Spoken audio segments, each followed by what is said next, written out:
Depressed pala siya, gusto na niya mamatay, gutom lang ang dahilan. Dahil nung kumain na siya, nabusog na, naiba na uli ang pananaw. Naglingkod na uli sa Diyos. Merong mga tinatamad na sa buhay, gusto nang mamatay, o tinatamad na sa ministry, gutom lang yan. Gutom ng katawan, o gutom ng emosyon, o gutom ng espiritu.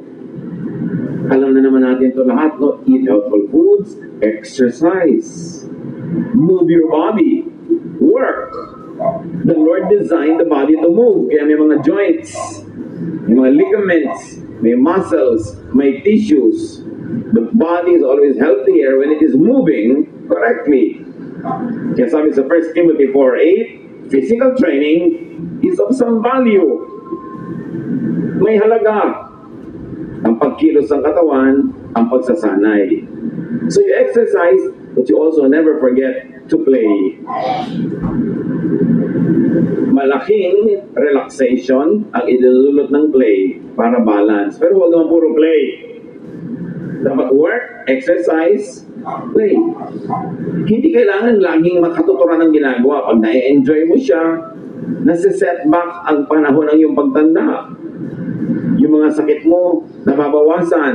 Ang kalusugan mo, nadadagdagan whenever you are enjoying. Relax.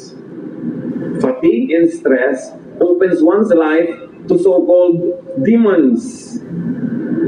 Pag ang tao sobrang fatigued, sobrang stressed sa trabaho, sa opisina, sa workplace, maraming naiisipang mga kung ano-anong mga hindi magagandang bagay na paglalaroan ng mga masasamang espiritu ang isip ng taong laging pagod, nadadaya, nade-depress, natuturoan ka maging magagalitin, mga nawawalan ka ng gana sa buhay, pagod lang pala.